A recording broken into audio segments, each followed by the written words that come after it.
starts agora.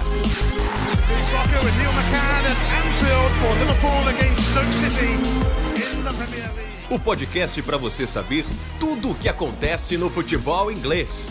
Começa o podcast Table Redonda.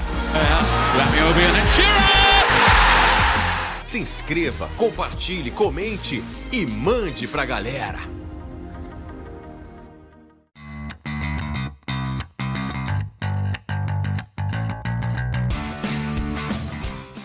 Vamos começando mais um podcast essa semana do Table Redonda. Tudo bem, Deco Calvente? Tudo bem, Patrick Saint-Martin? Muito Tudo bem? bem. Mais um podcast aí pra nós. Mais um podcast pro nosso canal. Vamos lá, vamos falar da 29ª rodada então da Premier League, né? Nós tivemos bons jogos. Sim, tivemos bastante... Temos bastante assunto pra falar, né? Temos bastante pontos assunto. Positivos, pontos negativos. O Arsenal... Desculpa, eu engasguei. Ô, rapaz, você tá bem? Tá tudo certo. Tudo certo. Falando em Arsenal, bom, vamos lá. A gente vai começar então com o primeiro jogo que aconteceu no sábado, né? No sábado. Sábado nós tivemos a vitória do Tottenham em cima do Huddersfield por 2-0. Sábado de manhãzinha, né? Sábado de manhã. Tranquilinho, o pessoal que saiu na sexta-feira teve dificuldade pra assistir o jogo, mas o Tottenham imprimiu seu jogo, né, Patrick? Foi uma partida bem segura do time do Pochettino. Sim. E até o Manchester City vencer o seu jogo nesse final de semana, o Tottenham na partida contra o Huddersfield estava batendo um recorde de mais passes trocados na Premier League este ano. Falaremos sobre esse espaço no jogo do City. Exatamente. Mas era o Tottenham até o jogo do City. Então, tivemos na mesma rodada dois times quebrando recordes anteriores de troca de passe na Premier League. E por que isso, né? É o estilo do time do Pochettino, né? Conduz muita bola, claro, um adversário como o Huddersfield te permite um pouco mais isso, porque ajuda, né? É um adversário mais frágil, que você consegue, que espera aquela bola pro contra-ataque, o time que joga por uma bola, né? Não rolou essa uma bola, 2-0 ficou ok pro Huddersfield, porque o Tottenham teve bastante chance. Sim. E nós tivemos mais um gol de Cristiano Sonaldo. Cristiano Sonaldo, rapaz, e o que tá jogando esse sul-coreano não é brincadeira. É o Gangnam Style, tá pirando lá. Ele podia comemorar os gols, né, o Wembley, dançando. pois mas é que assim, é um estereótipo que todo coreano odeia, né? Então, a gente usa porque a gente é cuzão, né? É verdade. Só pra gente dar dados aí sobre o Son nessa temporada, ele tem 41 jogos, 15 gols e 9 assistências. E só o Harry Kane, com 38, esteve envolvido em mais gols pelo Tottenham em todas as competições nesta temporada do que o Son. Ou seja, ele é o segundo, né, que mais criativo, participa. né? O mais criativo, exatamente. E aí eu me pergunto, Patrick, desculpa, Sim. mas cadê seu Deus? Você que defende o Lucas, que tem que ser titular imediatamente? Não tem como, gente. Eu não defendo nada. Não, tem gente. Tem gente que fala isso. É verdade. Ele vai ganhar espaço aos poucos, vai entrar bastante, mas o Son, Dele Alli e Eriksen estão indiscutíveis no momento. O Dele Alli caiu bastante, tá? É verdade. Tá mais fácil o Dele Alli sair do time do que o Son. Mas eu acho que que por característica não encaixaria, talvez, né? Mas eu acho que é o primeiro ano de adaptação do Lucas, né? Claro. O futebol inglês ele tem muitas diferenças em relação ao futebol francês. Para começar, os adversários. Sim.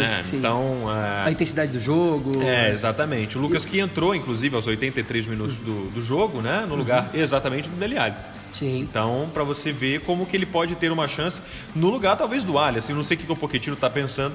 Pode ser. A opção do Pochettino nessa formação, você deixa... Que hoje em dia ele coloca Son, Dele Alli e Eriksen na criação, e os três trocam muito de lugar. Sim. Já com o Lucas no lugar do Dele Alli, você não tem tanta essa opção, porque o Lucas não cai por dentro. E o Son também não. Né? Então você prenderia obrigatoriamente o Eriksen como meio campo central, como articulador pelo centro, e aí sim você poderia ficar fazendo inversões do Lucas e do Son pelas pontas, né? Sim. O Son preferencialmente pela esquerda e o Lucas pela direita.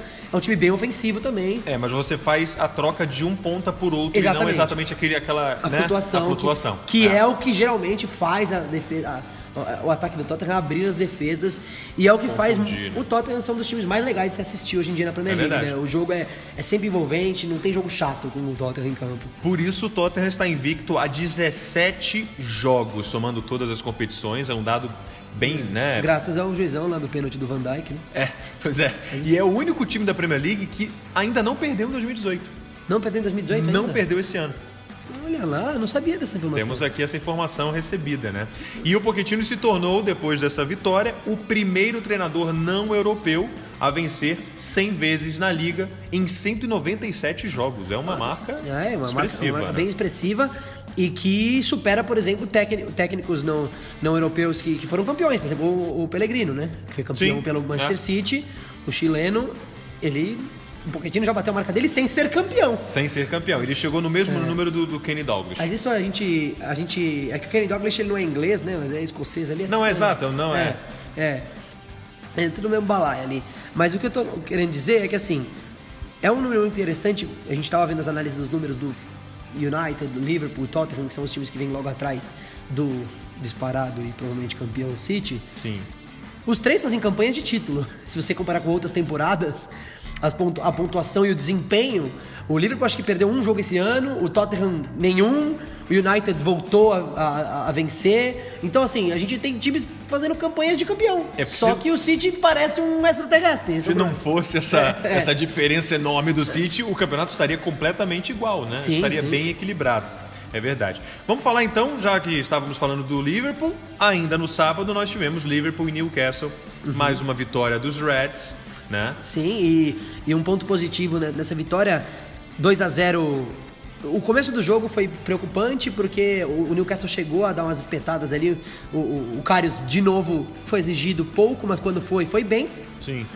E depois o Liverpool dominou totalmente o jogo, 2-0 foi um detalhe, poderia ter feito mais gols, inclusive. O Salah, mais uma vez, deixando a dele, né? Só que o Harry Kane também deixou, então. Mas vou falar, viu? O Salah são 38 jogos, 32 gols e 11 assistências. É um monstro. Esse egípcio que tá jogando é um monstro. Não estou comparando, claro que não. Um é um extraterrestre, outro é um ser humano. É o Messi. Não. Mas são números de Messi. Sim. São números de temporada que, quando a gente comparava a temporada, como é que tá a temporada do Cristiano Ronaldo e a do Messi? São números assim. Então são assustadores os números do Salah. E ele não cai de rendimento, não tem nenhum aquele joguinho, sabe, que ele fala, esse aqui eu vou dar uma descansada. Ele foi talvez na Liga dos Campeões agora contra o Porto, com meio que o resultado mas também não precisava, feito, né? Não sei nem se ele vai ser titular também, acho que o Klopp vai mexer, mas foi muito bem.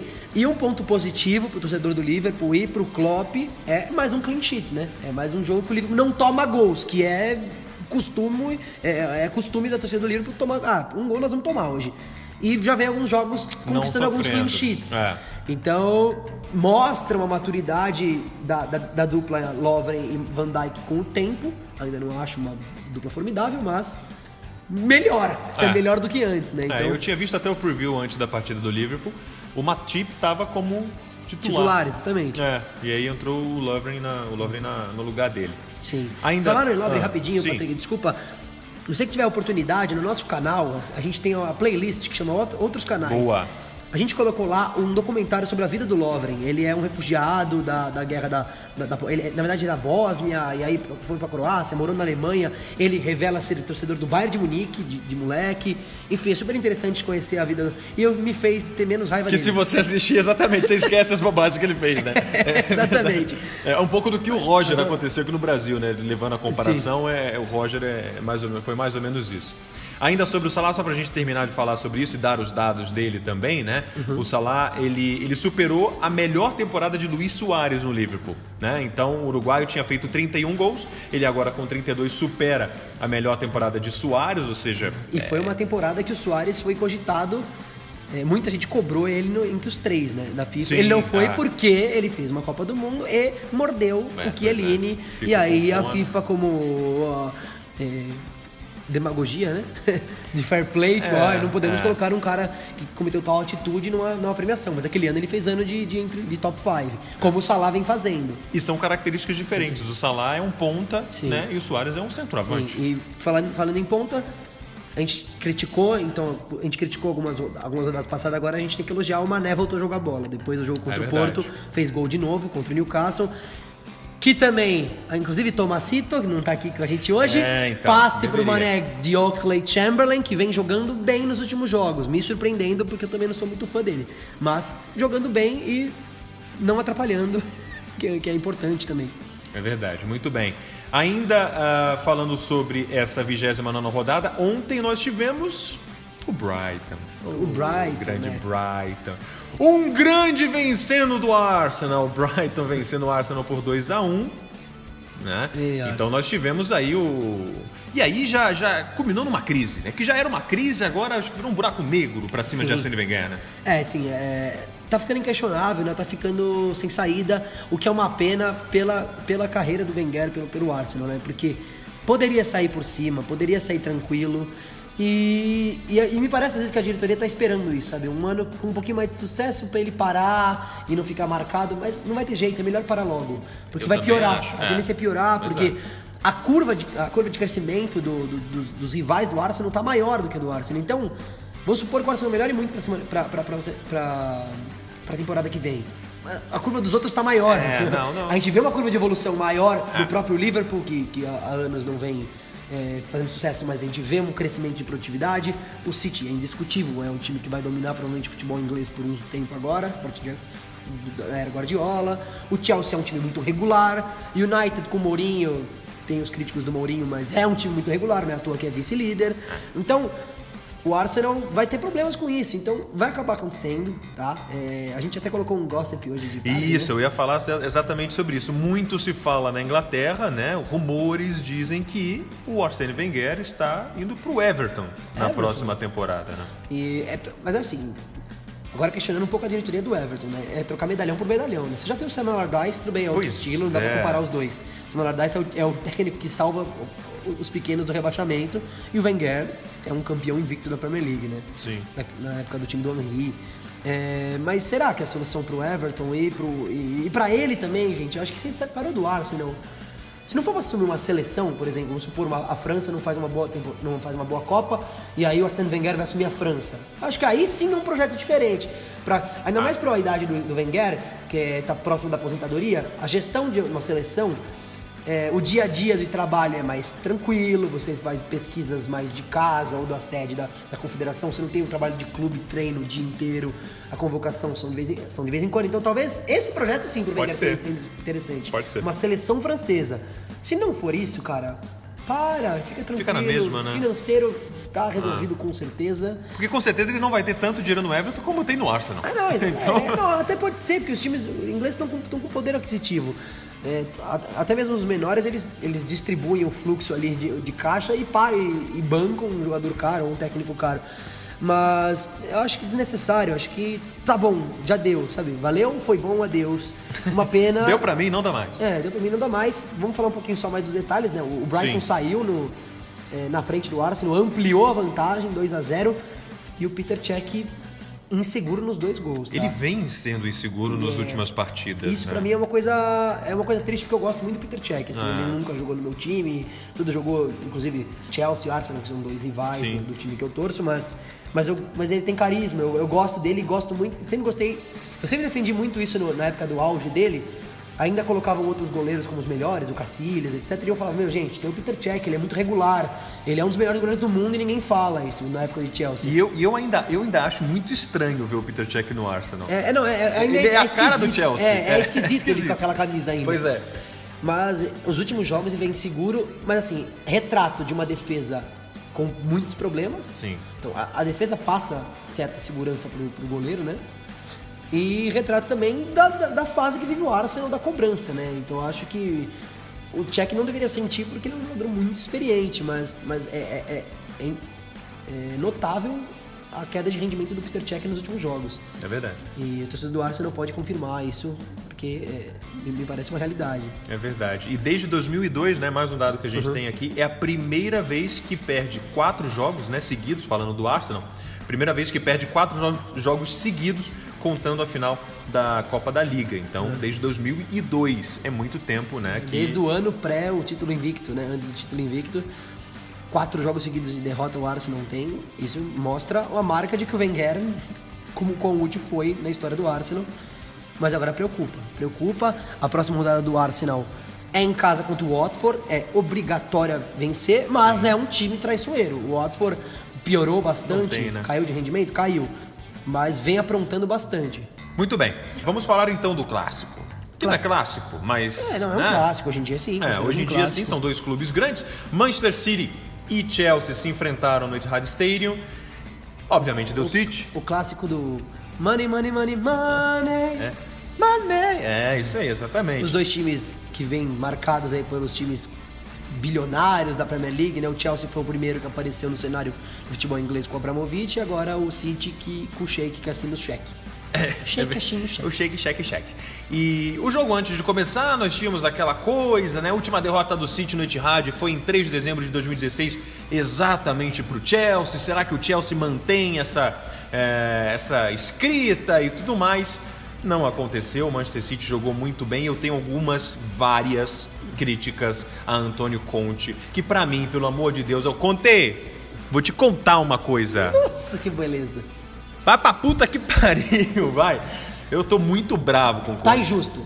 Por quê? Eu vou esperar você comentar, tá? Eu vou deixar você comentar, mas só um ponto. Eu acreditava que ali naquele jogo haveria uma oportunidade do City dar uma tropeçada. Porque eu vejo uma curva de crescimento no desempenho do Chelsea desde o jogo contra o Barcelona, tá? E mesmo contra o United, perdeu por um detalhe, porque o time do United foi lá e decidiu a parada, mas o Chelsea merece. Se o Chelsea saísse vitorioso daquela partida, também seria merecido. Foi um jogo bem disputado. Sim. Confesso que não assisti City-Chelsea, então vou deixar você comentar aí melhor. Claro. Você, como torcedor, com certeza assistiu ao jogo. Sim. E eu esperava que o Chelsea mordiscasse um empatezinho, talvez uma surpresa, uma vitória no contra-ataque. E foi 1-0. Quando eu vendo o placar, eu achei que tinha sido o jogo que eu imaginei. Um jogo disputado que o City decidiu no detalhe. Não foi assim, Patrick? Não foi assim. Eu vou dizer por quê. Vamos lá. Um técnico que quer vencer de Pep Guardiola, ele tem que ter a cabeça de Klopp. Tá? Para começar daí. O que o Conte fez? Ele colocou exatamente o ônibus, né? Então uma linha de 5 na frente do goleiro. 3 volantes, provavelmente. e que cada vez mais chamou o time do City. Mais do que isso. O Chelsea não tinha saída de bola. Porque conforme você vai chamando cada vez mais o time do City, o City, ele ataca, e mesmo que você recupere a bola, o City já tá ali. E as linhas estão distantes, né? Você tem o meio campo muito distante do atacante para puxar o contra-ataque. Você não tem contra-ataque. E mais do que isso, você não tem saída de bola porque o City já tá no campo de ataque. E é o estilo Guardiola, a pressão na saída de bola, né? Foi inacreditável. O primeiro tempo inteiro, o Chelsea não deu um chute a gol, para começar daí. Não foi sequer um chute. Isso é uma expressão ou uma estatística? Não, estatística. Foi 0 chutes no primeiro tempo. Jesus. 0. E o Manchester City, sem sacanagem, Deco, tava absurdamente querendo a bola e recuperando a bola e não deixando o Chelsea ficar com a bola. O Chelsea não saía pro jogo, o Chelsea errava passes. O Manchester City dava a bola, ou melhor, perdia a bola e recuperava em pelo menos 10 segundos. Inacreditável a intensidade do Manchester City. A gente vai falar dos números de passes que a gente estava mencionando anteriormente no jogo do Tottenham. Tudo bem, né? O Kanté não jogou. Foi uma... Isso muda aí, meu filho. Muda bastante. Foi um desfalque de última hora, ele ficou doente e acabou não jogando, né? Então, para você ter uma ideia, os 15 primeiros minutos de jogo, tá? 80% de posse de bola pro Manchester City.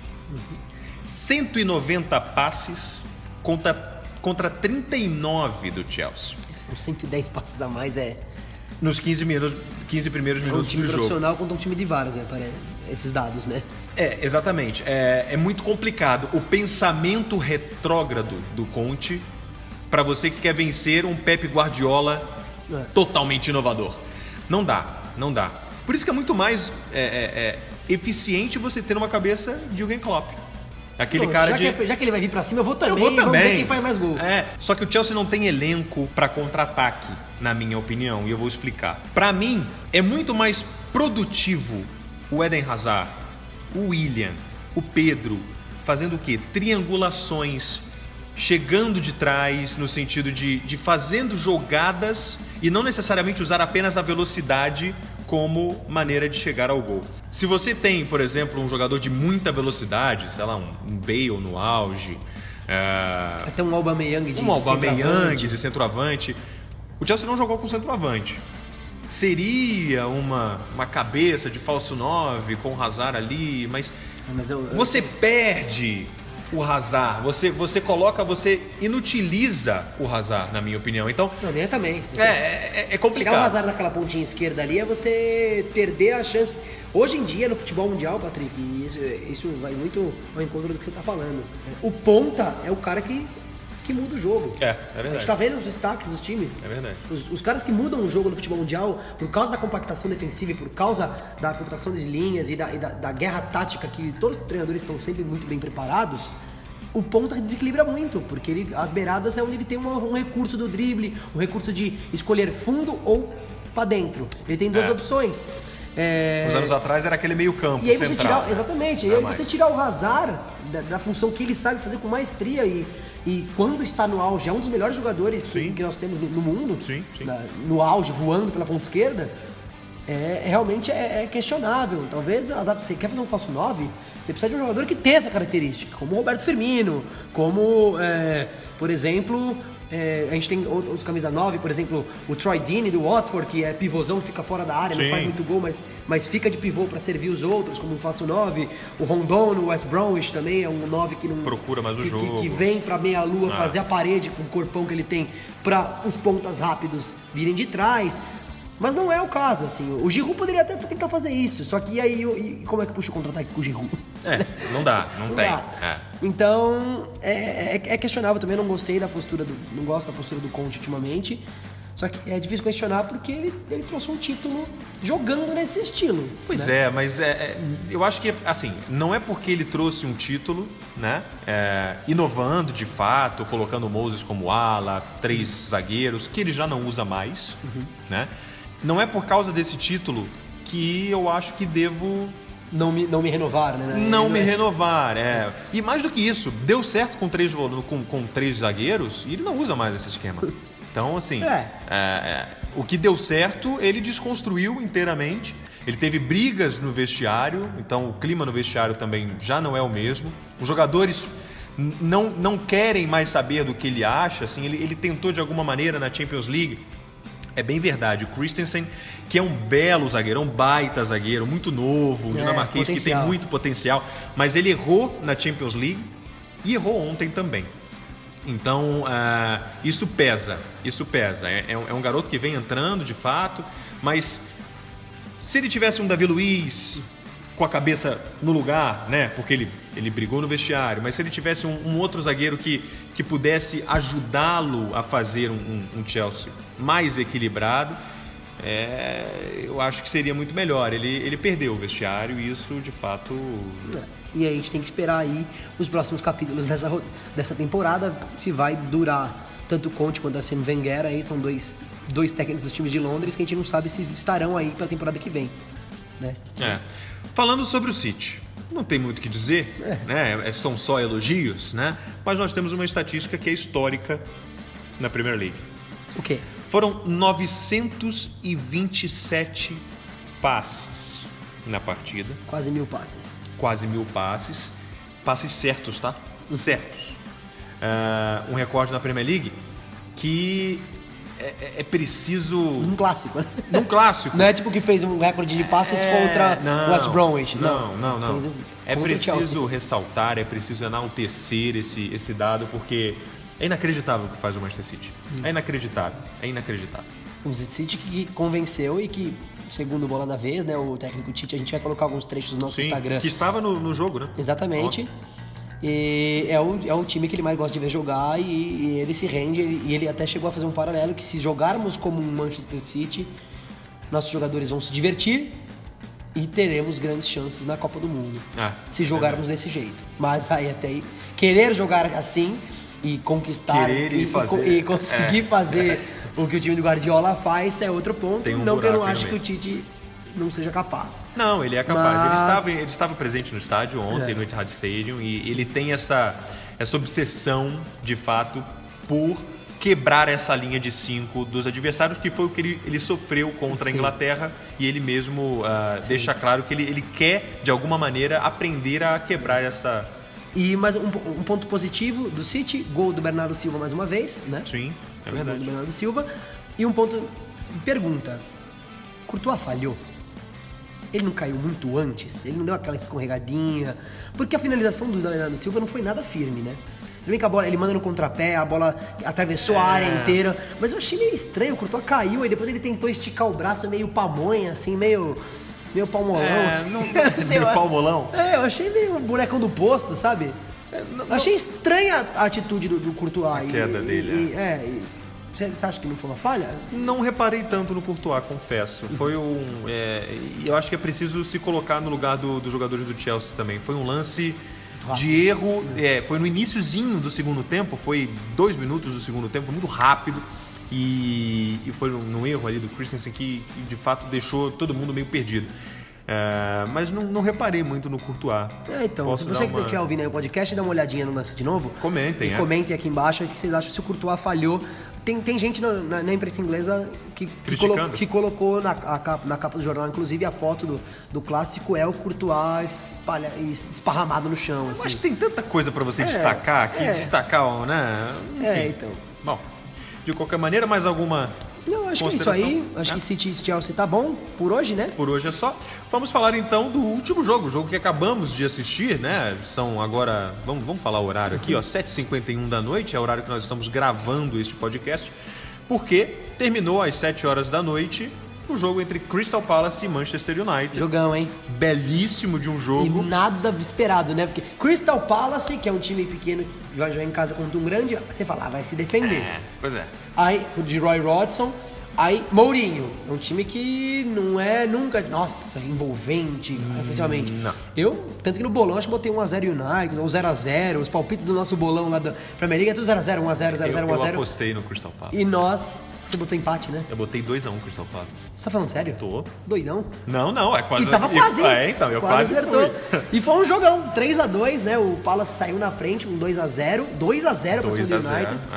Mas aí a reação veio, né? O primeiro gol com um pouquinho de sorte, né?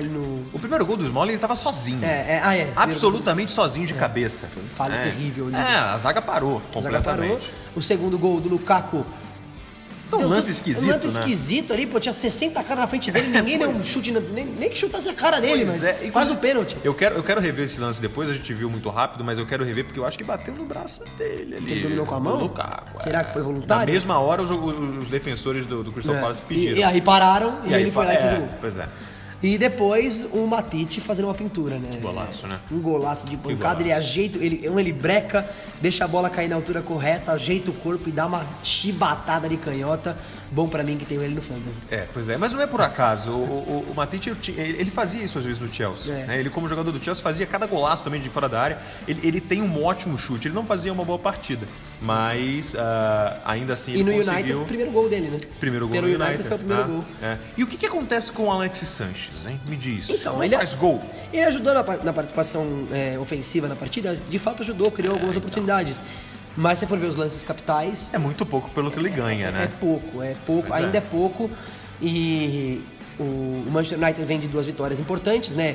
Uma num clássico e a outra numa virada improvável, do ano de 2x0, um time que provavelmente ia se fechar ali, é difícil fazer 3 gols, mais que Premier League tudo é possível, né? Tudo, E foi o que aconteceu, o United virou, mas não foi, mais uma vez, assim, ele não jogou mal, mas mais uma vez ele não foi o destaque. E nos parece, né, quando o United foi buscar ele desesperadamente, pagou o que pagou, e paga o salário que paga, nos parece que o United gostaria de um jogador que decidisse partidas para ele. Decisivo, e não é o caso. Não é o caso. Hoje foi o Matite, no outro jogo foi o Lukaku, no outro jogo foi o Lingard e o Rashford. Mas você acha que o sistema tático, a formação tática que o Mourinho implanta no United prejudica o Sanchez? Eu acho que não, porque ele pode fazer a função de ponta. Ele pode fazer a função de ponta dele. Então, mas a função dele ok, mas existe todo um sistema ofensivo, na meiuca. O United tem um sério problema que chama-se Paul Pogba.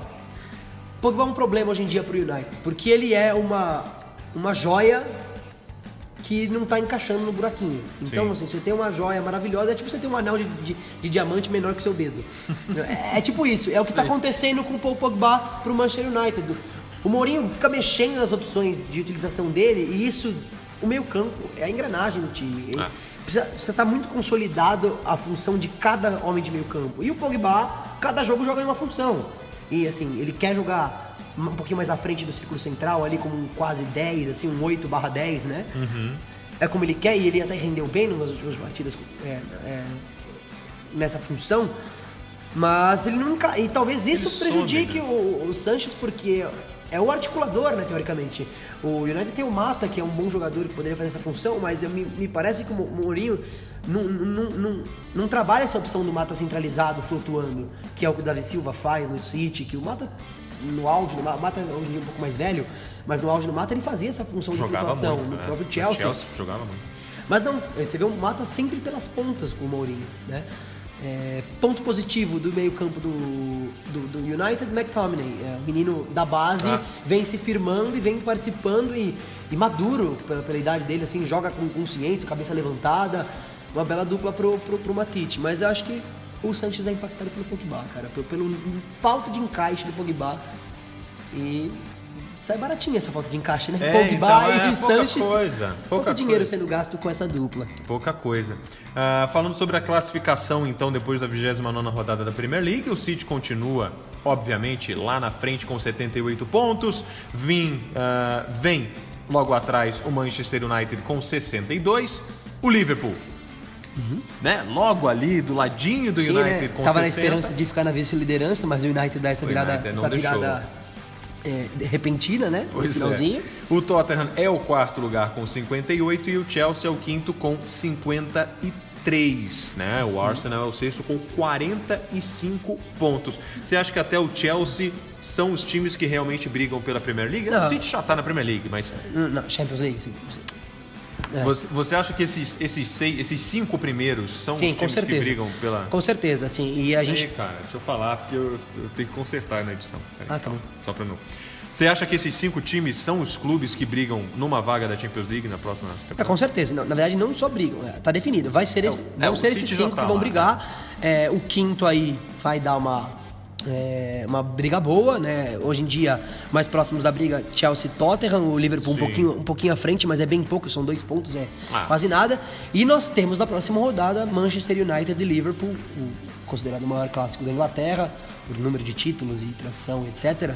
O clássico do norte da Inglaterra, que vai definir aí a vice-liderança. E assim, o Liverpool vencendo esse clássico mantém todo mundo embolado, porque o Tottenham também tem grandes chances de vencer porque enfrenta o Bournemouth e o Chelsea enfrenta o Crystal Palace em casa. Então, por mais que o Bournemouth lá é difícil. Mas o Tottenham vem envolvendo bem os seus adversários. Então a probabilidade do Chelsea e do Tottenham vencer é grande. Então o Liverpool vencendo vai passar 1 ponto na frente do United, aí vai embolar. Aí vai ficar os 4 se amassando. Se o United vencer o clássico, eu já começo a colocar o United na Champions League, porque ele vai abrir 3 do terceiro. O Tottenham talvez vencendo, passaria o Liverpool por 1 ponto, e a diferença do United seria maior e mais considerável. Acho que aí o United vencendo o clássico na semana que vem, no final de semana, coloca um pezinho na Champions, e aí deixa aí terceiro, quarto e quinto para se matar pela última vaga direta, que é o terceiro lugar, e a quarta vaga, que é a vaga na pré-Champions. Portanto, coloque na sua agenda, meus amigos. Sábado que vem, 9h30 da manhã. Delícia de horário. No Old Trafford, então. Manchester United e Liverpool. Esse jogaço de bola. Só pra gente passar, então, os jogos na 30ª rodada. O Chelsea enfrenta o Crystal Palace em casa, né? E deixa eu ver quem mais aqui. O Arsenal enfrentando o Watford também, como nós já dissemos, enfrentando no Emirates. O Stoke City recebe o Manchester City. Então vai ser um jogo... O Stoke vai botar... Um jogo de paciência, 10 lá atrás. Mas, né? mas o City tá furando qualquer bloqueio. Então, pois é. Mais uma mamata. É verdade. E é isso? É isso. O Chelsea com o Crystal Palace, o Bournemouth com o Tottenham. Acho que passamos por todos os jogos. Aí um jogo talvez aí um pouquinho interessante também. A gente pode falar do West Ham e Burnley, o West Ham desesperado, e o Burnley, que mais uma vitóriazinha, um tropeço do Arsenal. O Burnley capaz de ficar na frente do Arsenal nessa temporada, hein? Puta que pariu. Já pensou, rapaz? Eu ia rir muito na cara do Tomás. Dequinho, fechou? Foi um prazer. Fechamos aqui o podcast dessa semana. Segunda que vem, mais um podcast pra você. Fique ligado. Quinta que vem, nós teremos, né? Esta quinta nós teremos Well Friends, né? Como toda quinta agora nós teremos. E quarta-feira nós teremos uma transmissão ao vivo, meus amigos. Nós joga. Joga da champa. Joga da champa. Nós teremos Tottenham e Juve. da Juve. Portanto, fique ligado, nossa transmissão Jogaço. é estilo rádio, né? Estilo rádio, sim, bom lembrar. É bom lembrar, ao vivo pra você ligado, e nós teremos sorteio, meus amigos. Sorteio? Novidades. Quer saber o que a gente vai sortear? Quer saber? Ó o barulhinho, ó. Ai, que legal! Não vai amassar nada. Nós já sabe que é de amassar e você vê o barulho. Então... E também tem uma dicasinha lá no nosso Instagram. Acesse o nosso Instagram, tem um postzinho lá que a gente fez. É uma dica do prêmio que nós vamos dar na transmissão entre Tottenham e Juventus. Exatamente, @TableRedondaFC. Um abraço, até semana que vem. É nóis!